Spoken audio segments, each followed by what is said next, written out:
G'day, Steve Morgan, Australian Bass Tournaments. We've concluded the qualifying series of the Rapala BASS Pro Series with this event, the TT Zman round at Wivenhoe Dam. I've got a first-time ABT winner with me, Harry Hardman. He was the most stoked person in Australia when he dropped that. What did you need? You needed like 4.5 kilos or something? I think I needed 5.2. 5.2. I needed 5.2. 6.7 went on the scale today, and that was after your 9.84 yesterday, mate. That's a 16.63 kilo bag.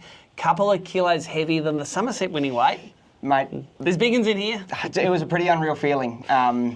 Just one of them days yesterday that everything went right, and you know, today the bite stuck. Luckily enough, we got it done. So and I was going to say the smallest boat in the field, but you weren't. Elion had a smaller boat, but just because you have a small boat doesn't matter on Wivenhoe.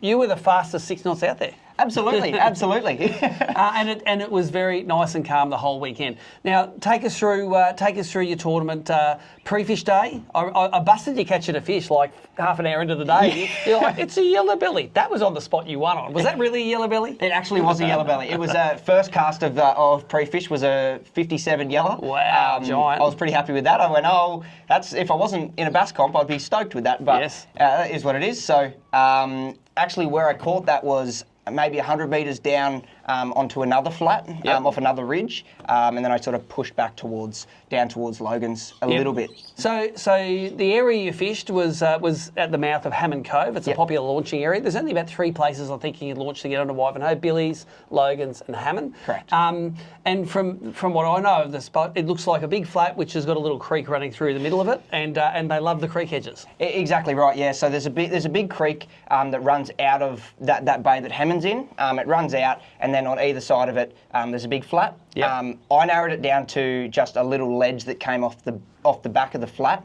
So it basically was a big flat, 20 odd foot, you know, maybe a kilometre long.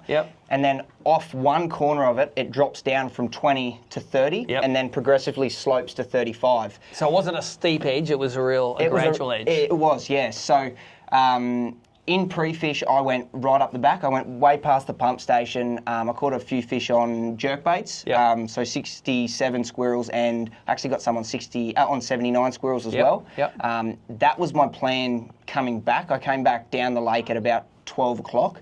By the time I came past, I'd actually fished that spot at the front of Hammond with my younger brother about 2 weeks ago, and he absolutely schooled me for the day. I couldn't catch him, and he sat down the back of the boat and smashed him.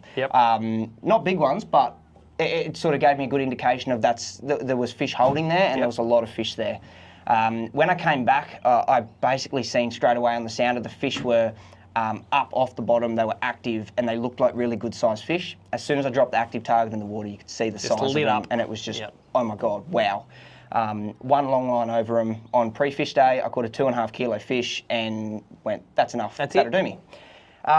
Then so going into the first tournament day, I really didn't know what I was going to do. I honestly take off. I was saying to flats. I was weighing it up. I said to Jill, tie a bit of everything on. I really don't know what we're going to go and do. I said it will depend on where the boats go. By the time we sort of got up and around the corner, a lot of the boats had started to hug that right-hand side of the lake, and only myself and Mick Horn went to that flat. Because they were taking the shortcut because you knew they were going upstream and they weren't going there. So that was a good indication of I need to go there. That those fish aren't going to be pressured, and I think that I can really get a big bag out of there. I was really lucky to start the session. I think I had 8.5 kilos before 8:30. Wow! I had nearly every long line. Pretty much. Bang bang. It was fish for fish. I'd catch one. Jill would catch one. Jill actually had a bigger one on, and then while netting one of my fish, dropped it. So I felt so bad, but she won anyway, so it was all right. Yeah. Thankfully, Benny got her onto the fish today. So it was an awesome feeling.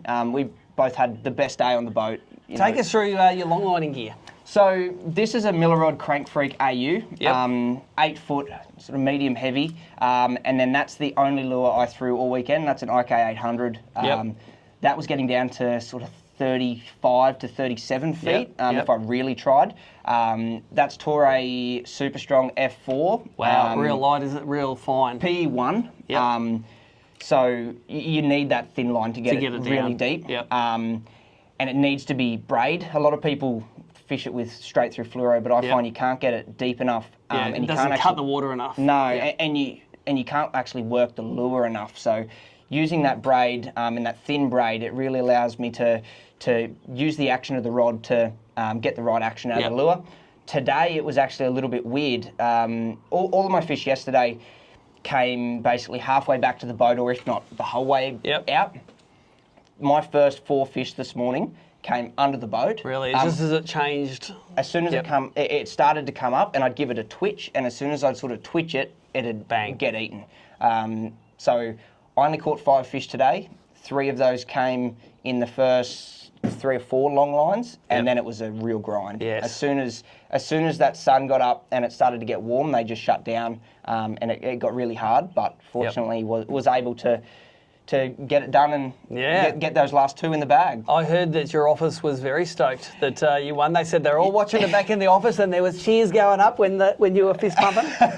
Mate, it's awesome. It's awesome. The boys back at the office are awesome. And tell them where you work. Look, I work at Navico on the Gold Coast in Coomera. We've just opened up a new office, which is awesome, and our team is coming together great. Joel McKenzie does all of the brim circuit as well. He's an absolute legend and a gun fisho.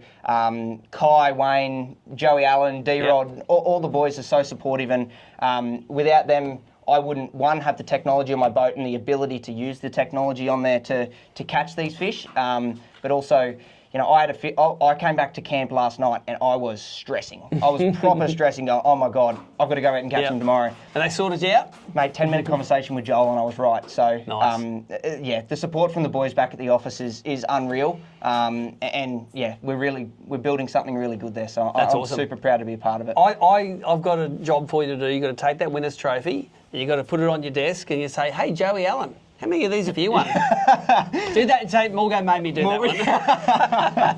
Mate, it's the amount of stuff that I've learnt off Joey, it's unreal. You know, we went down to Sinclair a little while ago. The knowledge I learnt from him and some of the boys down there was great. That really set me up and gave me a different way of looking at things for even these northern dams was great. So, you know, as much as it's nice to get the wood over Joey, I certainly can't take it away from those boys. Those boys help me out and do everything they can to get me on the water. Very and politically correct answer. I like it. Instant qualification into the grand final now. What do you like on rivers? Richmond River?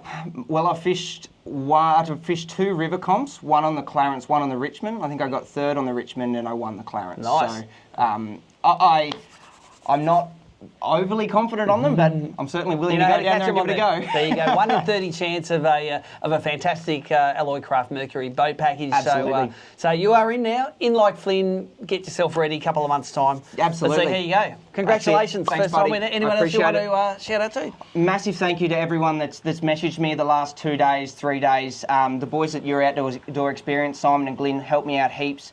Simon actually gave me a call after Somerset after I had a bit of a tough tournament and got my head back on straight. So I really appreciate the support from those guys. Harry and Marnie at Jackal Australia, they've been supporting me for years, and I couldn't thank those guys enough.